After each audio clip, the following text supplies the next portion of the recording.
Minutes later, a 21-year-old white man was arrested. He's been named by US media as Patrick Crusius.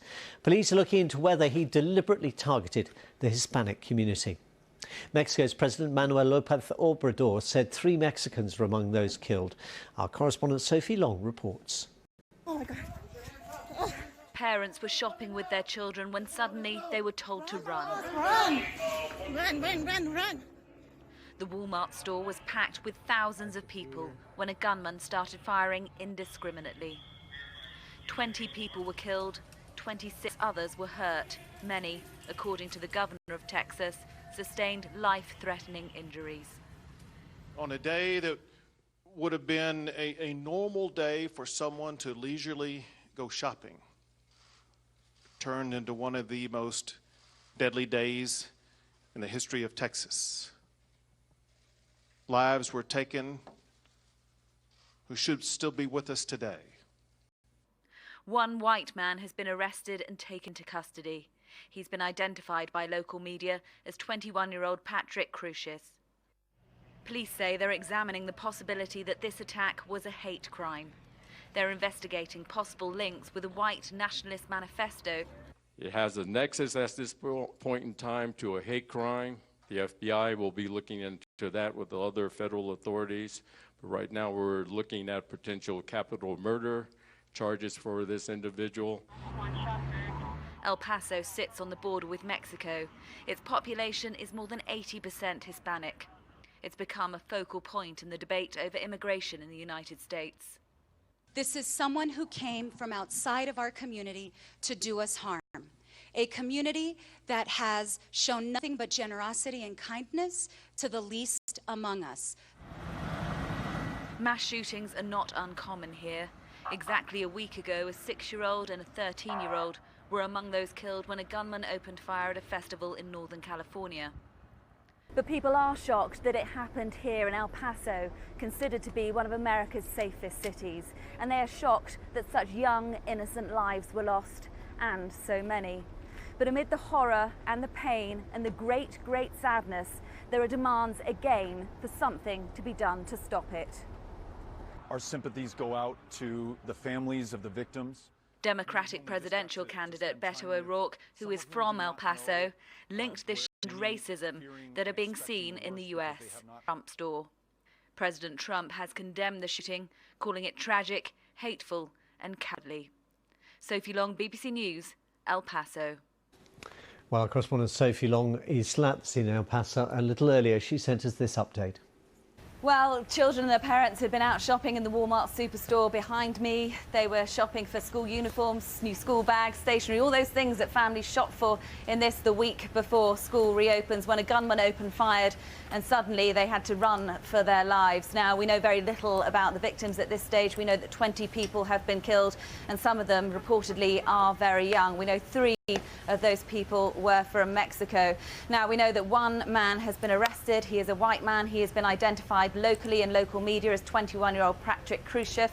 And we know that one line of investigation that the authorities are following here is whether he has anything to do with what they are calling a white nationalist manifesto that was shared online. They are investigating whether he was the author of that. So that is where the investigation stands at the moment. We heard from the governor of Texas a little earlier, who was calling the scenes that unfolded in the Walmart behind me horrific.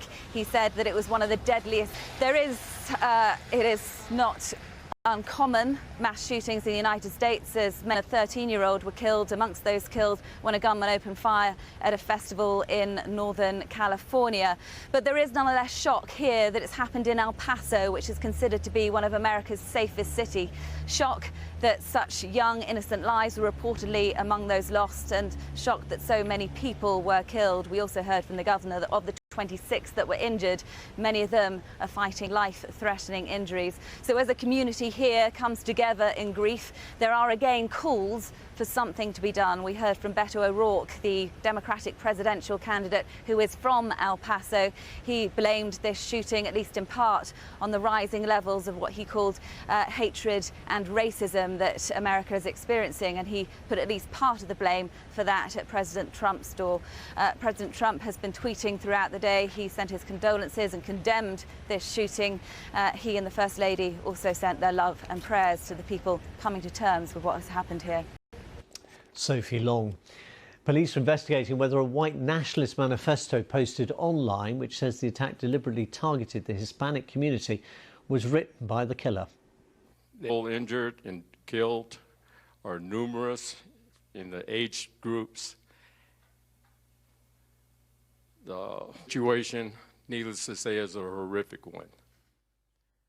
It has a nexus at this point in time to a hate crime. The FBI will be looking into that with the other federal authorities. But right now we're looking at potential capital murder charges for this individual.